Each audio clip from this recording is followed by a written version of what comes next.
Unahon ko na i-check si City Councilor kag Chairman sa Committee on Transportation, no? Attorney Sedfrey Cabaluna.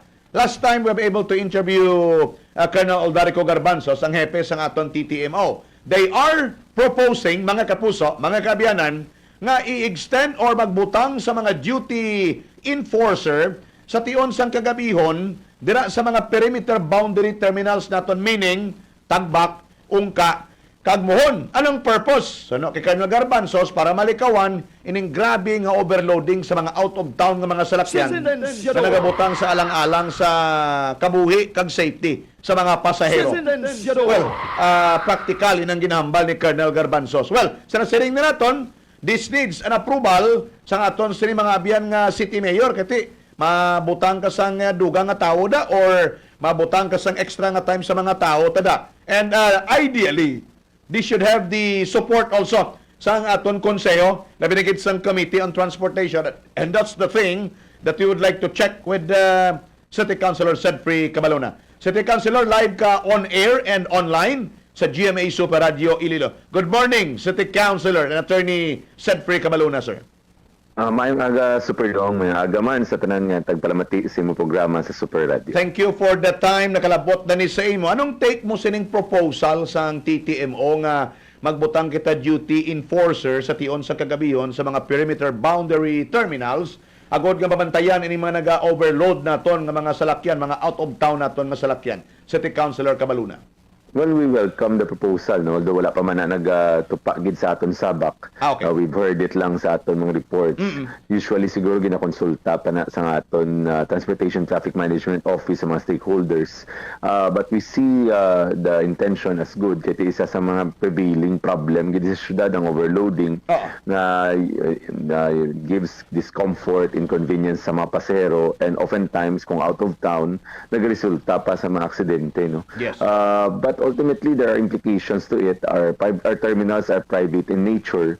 So, dapat sila ang in charge sa pag-secure sang safety pagsunod sa mga regulations. No? Yes. So, ilan ay responsibilidad. No? But we can always have a MOA, pareho sa natabo di sa business park naton.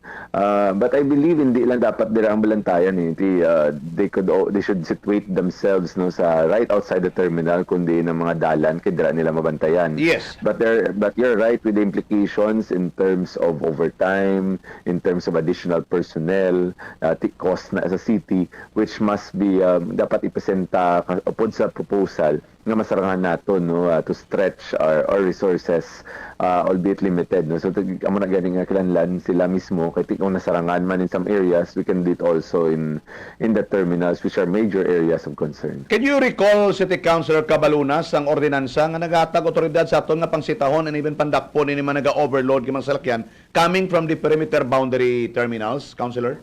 I have to check, no, right? Initially gani may primary responsibility gid sa nadaya, no, the immediate it should be the LTFRB and Precisely. the LTO. Yeah. LTFRB is the one that issued the franchise wherein may commitment ini mga kooperatiba kag mga jeeps and buses nga magsunod sa ilang mga regulasyon, which includes safe, convenient travel sang aton mga pasahero. So kung ano may violasyon ng franchise na ina, ang LTO as well kati sila niyang bantay sa mga interboundaries, no, ati sila dapat ang nagapangdakop kay mas, well, more importantly mas dako ila penalty nga pwede mahatag. So unless deputize sa aton mga traffic enforcers, which I believe limited lang na sa mga regular, hindi kita ka enforce gid in such a way nga may ngipon, no, unlike nung national agencies ang magdakop kay ila franchise, sila ang nagpili sa mga operators nga on the paper sila makakommit nga makahatag sa sakto nga serbisyo, and kung overload, that means hindi, they're already violating the contents or the commitments based on their franchises. I would agree sa argumento man kay mo man ginatanaw ko siling ko, while commendable ining plano sang TTMO kag ang mga possible effects sang ilang plano, pero ko, doesn't this rest on the responsibilities sang LTO, no, with LTFRB, even sa Highway Patrol Group, no, City Councilor Cabaluna? That's right, that's right. No, kay ti ila na iya commitment. We will continue to engage man with the LTO and the LTFRB, especially ang LTFRB ako why sila enforcement arm, no. Ang ilaya they would receive reports and or letter of complaints and they can act on the franchises. Ti ang LTO yung mong may enforcement, ang mga may tao on the ground, which recently they've intensified the operations against Colorum. So ulayhon na lang nila Colorum overloading, no. Dapat ang mga na I don't know why nga limited ang mga tao for enforcement ng LTO. Kaya very important ang road safety, no. Dapat amo na ang tutukan man sa national government to give fruition, no, balimbang magbunga man ang ila primary responsibilidad for road safety, especially amo ng boundaries kay from city to homes na dapat makapuli safely ang aton mga pamuluyo. Sir, if ever bing sugtan ini kag matigayon ini, so hasta lang kita sa pagpang-issue sa daw citation ticket because we can confiscate licenses na no, sa LTO City Councilor Cabaluna. That's true. No, we have because sa ilaman nga mga memorandum, we abided by it. Although nag-implement kita sang another mechanism mas malawig pero mas masakit man kung matabuan. We do file cases now, no, for violations, no. So kung pag-issue sang ticket basi sabi nila kay wala man din lisensya nila makapadala kita sa mga kaso sa aton korte and dito may salabton sila mo lang gani madugay and there's no compulsion to it immediately unlike kung lisensya mo nakuha si sala-sala ka kay buwas mabiyahe ka wala ka lisensya, no. So these are things that we have to do kasi we abide by their memorandum circular but of course ang aton din the end of the day public safety, public welfare, so dapat kung hindi kami kung medyo mabudlayan kami sila gila dapat because they can immediately issue ticket, they can immediately confiscate licenses. So diraya dapat amo ni they can compel operators and drivers nga magsunod, no? Okay. Councilor Granting, bikalabot ni sa opisina mo, anong mga pwede tayo muon sini parang mahitsot anay, no? I mean the intention is okay gid. Appreciate ko kikitaan ta na pero may mga sobra-sobra na gid nga pagpasaka sa pasahero that pose danger sa safety nila. Pero ang mga pwede to obrahon sini kung makalabot ni formally sa opisina mo? Usually, committee hearing kita, napatawag ng mga stakeholders, especially ang mga pumuluyo. In the past, gitudloan na eh. No? To be honest, sa mga evaluation namon, anong rason nga ga-overload? Yung nasabat nila, gapamilit, sa driver's side, gapamilit, gid ko nung pasero magsakay, kasi ayawan sila hulat sa next nga sakyan nila. So, although the primary liabilities in the driver and the conductor, diri naman niya sa pasero kuno may sala sila kasi wala and ultimately may sala man ang kakulangan sa salakyan kaya nga dugay yung waiting time mamilit ang mga pasahero nga magsakay with whatever is already first available sa ila bisan nga ginutok na nga sardinas, no. We really have to sit down with that. In fact, si Attorney Guduspan siya man na permiga balik sa term nga sardinas na, so I'm gonna call on the agency to really help us work with them. Kung kulang ila tao pwede na maka-work together with the TTMO. We can situate proper people on the streets and kung and basta dasig lang sila mag-respond once na madakpan, no? So yeah, we will welcome the discussions, the dialogues and take to consideration all sectors. Hindi lang tani sa mga terminal kaya even within the city limits there are reports of overloading sa gyapon, no, sa especially on peak hours. Okay. I would like to take note, sige nambal mo primero kaina, nga tani responsibilidad ba na sa mga terminal operators, kay private sila. Nga dra pala sa terminal nila, i-remind na ining mga dipampasero, ng mga salakyan. Labi na gid ang mga tradisyonal, ha, nga hindi mag-overload, no, pagalin sa terminal. May ara naman ta subong sang duso mong umpisahan mo nga Iloilo Terminal Inspection Board. Could we include this sa pag-check kung ginapatuman nila ini kung wala? City Councilor?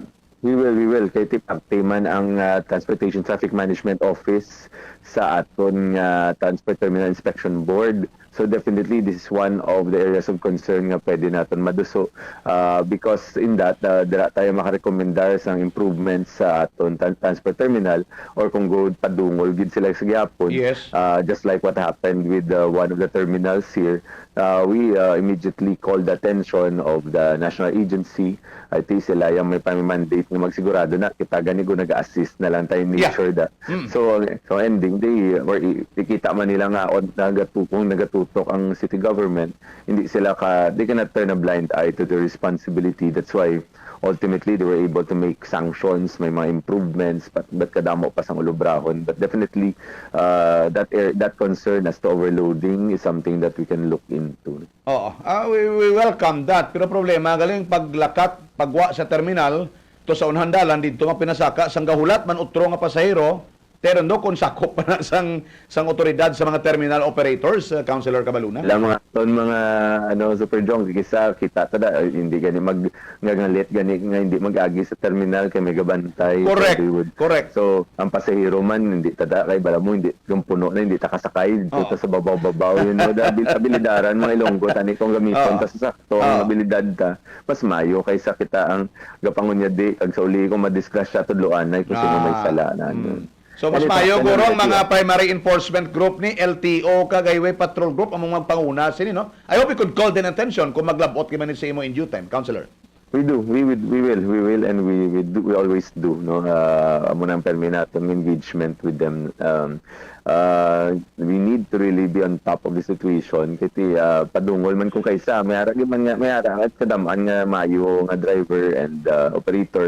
Kung may pilagid nga gapangon niya di, and amo na dito lang na sila kadakpan, may kolorum, may overloading, may Okay, nautod Superplo, pakingagaw lang kay last na naman nga punto ni ang ipamangkot ko sa kay City Councilor Cabaluna antes ka magsaylo sa kay Superintendent sa instante. So gina-welcome niya ini although pareho kami apprehension nga trabaho tani sa LTO ni trabaho sa LTFRB ni kag sang Highway Patrol Group, no? Mo na gini nga hindi nag-overstretch na aton sining TTMO pag-abot ri. Councilor nautod kita please padayon City Councilor Cabaluna. Yeah, ito aton niya tani ang primary roles ang aton ng mga Transportation Traffic Management Office, traffic management. Yes. Mag-giya, mag-bulig, especially sa mga hindi taga-diri, matudlo kung di nalagyan, manage traffic para dalayo ng traffic. I think that's number one. Enforcement second, amo na pero may ginambal ko, uli na natin mong dakoping maantan. Pero we're forced, the hand is forced on us sometimes. Some agencies are limited also in their enforcement capacity. So, ara kita sa dalan, ara kita in every corner.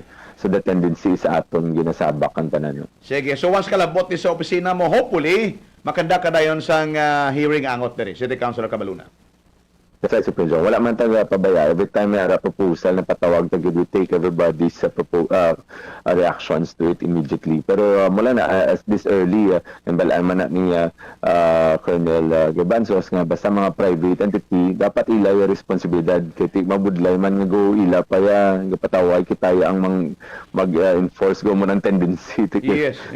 Sila mong nag-operate, that's part of the whole duties nila nga dapat sundon. So we can call their attention, pero kung kita mag-ubra, that's a different thing already and should be justified. Okay. City Councilor Sedfrey Cabaluna, salamat sa tinion mayong agalawat sa imo. Councilor. Ang aga Super Jong, maghalong kita sa aton mga dalanon kag maging responsable kita especially when public safety is at stake. Thank you, Gid.